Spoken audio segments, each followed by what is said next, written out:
lang, may mabait at mayamang pamilyang kumukup sa akin. Kaya maganda yung naging buhay ko. Tingnan mo, naging doktor pa ako. Kaya salamat sa'yo at iniwan mo ko. Anak, hinanap kita. Umasa ako na babalik ka. Hindi na importante yan. Ayaw na kita makita at hindi na kita kailangan. Kaya umalis ka na! Hello po. Kamusta po yung pasyente?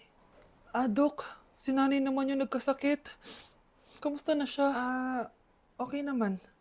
Sa iba ko na lang siya ipapaasikaso, ha? Anak? Anak, please! Bakit anak tawag mo sa kanya, Nay? Sure ka ba na habang buhay ka magagalit sa nanay mo? Nakita ko results niya kanina. Anytime, pwede siya mawala. Magpapahangin lang ako. Nasaan na sila? Hello, nurse? Nasaan yung pasyente dito sa room 214? Anak? Ako ba hanap mo? Nay, akala ko may masamang nangyari na sa'yo. Anak, hindi na kita iiwan. Good news! False alarm lang pala yung nakita namin results sa nanay mo. Ibig sabihin, magiging okay siya. Salamat naman. Nay, ayoko na mawala ka sa akin, ha? Yay! May ate na ako! Delivery po. Anong delivery? Parang wala naman ako in-order, kuya. Nakasulat po dito, Susan. Kayo po ba yun, ma'am? Oo. Sige, baka nakalimutan ko lang. Nay, ano po yan? Cellphone? Di ba mahal to? Opo, Nay. Paano ka nakabili niyan? Siguro nanalo ng raffle si nanay. Nay? Oo, anak. Bakit? Nabalitaan niyo na ba, Nay? Uso yung mga scammer ngayon. Totoo ba? Grabe na talaga ngayon, anak. Sabi sa nakita ko, Nay, nang scam daw siya ng mamahaling cellphone gamit ang credit card ng ibang tao. At ito pa yung malala, Nay. Nang scam daw din siya ng pera. Delivery po. May delivery ata, anak. Delivery po. Ikaw na naman, kuya. Susan po ulit, ma'am. Wala naman nga ako in-order. Wala akong magagawa dyan, ma'am. Sa'yo nakapangalan eh. Sige na po, una na ako. Ano na naman laman neto? Pera? Ito ba yung sinasabi ni Scarlett na galing sa scam? Pero bakit sa akin nakapangalan? Anong gagawin ko dito? Hindi naman ako yung scammer. Nay, may naghahanap po sa inyo sa labas. Anak! Sige, pupunta na ako.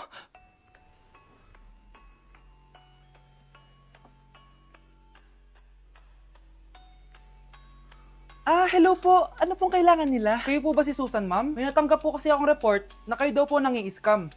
Scammer? Hindi ako scammer, Ma'am, sa'yo nakapangalan ng mga parcel. Kaya sumama ka na sa amin. Hindi nga ako scammer! Ikukulong ka na namin. Huwag niyo ko ikulong! Hindi ako scammer! Itigil niyo na yan! Hindi si nanay ang scammer. Pero nasa bahay na to, ang totoong scammer. Hello po, ma'am. Ang ganda naman po ng bahay niyo. Sino yan, Nay? Hello po. Anak, ito nga pala si Bebang. Bagong katulong natin dito.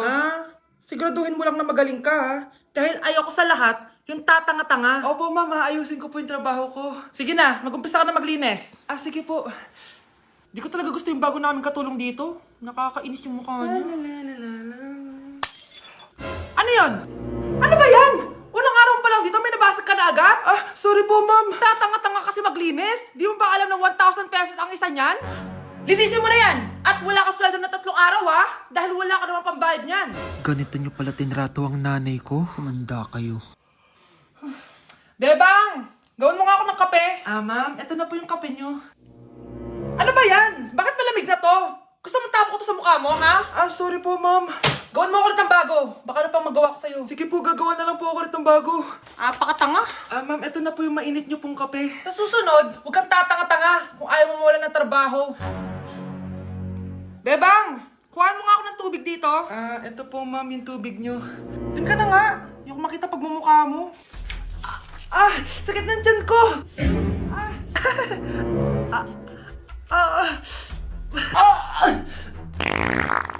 Anak! Lumabas ka muna dyan! Gusto mo nang mainit, ha? Tignan ko na lang kung hindi kumulo yung tiyan nyo dito.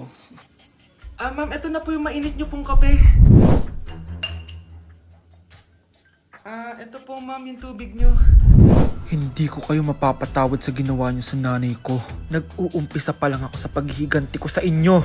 Kyle, anak, Uuwi yung mga kapatid mo. Talaga, Nay? Tagal kong hinintay ito. Grabe. Akala ko nakalimutan na nila tayo kasi successful na sila eh. Miss ko na sila. Tagal na din nung last na pumunta sila dito. O sige na anak, hintayin mo sila sa labas ha. Maghahanda lang ako ng kakainin natin mamaya. Uy, Kyle, balita ko, uuwi yung mga kapatid mo ah. Opo tita. Paano niyo po nalaman? Basta! Siguro proud yung nanay mo kasi successful yung mga anak niya, no? Oo naman, tita. Nagbunga lahat ng paghihirap ni nanay sa kanila. Deserve nyo yan. Malapit nyo nang malaman ng totoo, walang sikretong hindi nabubunyag. Pasok na po ako, tita. Sige.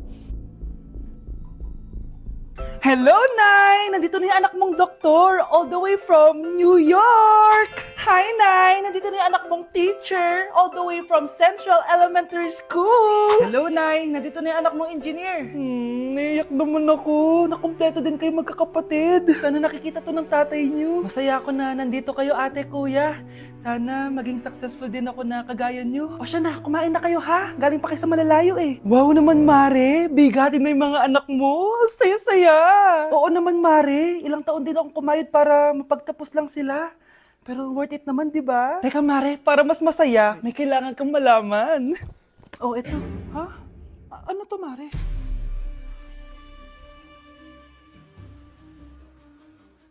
Nay, bakit po? Mga sinungaling kayo? Paano niyo nagawa sa akin to, ha?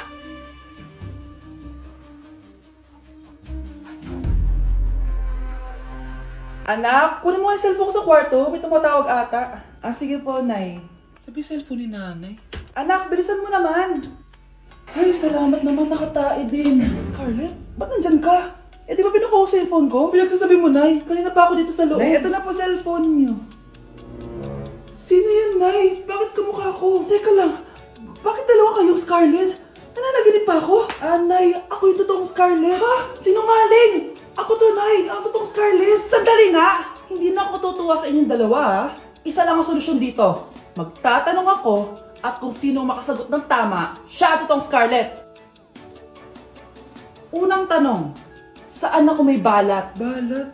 Nay, sa puwet. Nay, sa kifi. Tama, kifi. Ha? Totoo ba, Nay? O, diba, alam ko. Susunod na tanong. Ano ang timbang ko? Mukha kang 100 kilos, Nay. 75 kilos? Tama, 75 kilos. Yes. Huling tanong.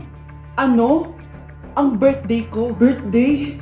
Mahina pa naman ako sa ganyan. April 14, 1977? April 15, 1977. Tama! Ikaw nga ang totoong Scarlett!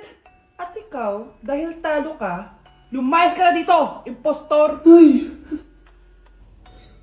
Sino ba kasing Scarlett na yun? Bakit kamukha ko siya? Anak, kilala mo talaga ako, no? Siyempre naman, Nay. Anak mo ko eh. Worth it lahat ng pagpaparetoke ko dahil sinira mo ang mukha ko noon. Ngayong napaniwala na kita, gaganti na ako sa'yo. Shh, Scarlett. Tatakas kita, ha? Scarlett? May kausap ka ba? Nandiyan na si nanay. Bilisan mo. Paparating na siya. Bibilisan ko na. Scarlett! Scarlett! May kausap ka ba? Huwag kang maingay dyan, ha? Scarlett, tara na. Tara na, tita. Tita, buti na lang dumating ka. Hindi ko na kaya mga pinagagawa ni nanay. Hi, Scarlett. Nay, Napakahayap mo, Susan! Oo, hayop ako. At least madaming pera. Huwag kang mag-alala, di kita sasaktan. Hindi ko na din kaya mga pinagagawa sa akin ni Susan. At ikaw, Scarlett, ipapakain ko sa'yo yung lason na binigay mo sa akin. nay, wag po. Halika. Isubo mo tong lason. Ito'y nararapat sa'yo para mawala ka na sa mundo. Itigil mo na yan, Susan. Totoo ba ito nakikita ko? Buhay ka, tay? Oo, buhay na buhay. Paano nangyari yun? Hindi pwede. Pinatay na kita. Simula pa lang ng una, alam ko naman na pera lang ang habol mo sa akin, Susan. Kaya nung naparalyze ako, alam ko na pagkakataon mo na yun para lasunin ako. Kaya inutusan ko yung polis para ipalit ako sa bangkay. Hawak ko din dito yung mga papeles na magpapatunay na ninanakawan mo ako ng pera. Sumama ka sa akin sa presinto. Tandaan nyo to! Hindi ba ako tapos? Anak, sorry. Kinailangan ko magtago sa'yo. Okay lang, tay. Ang importante, buhay ka.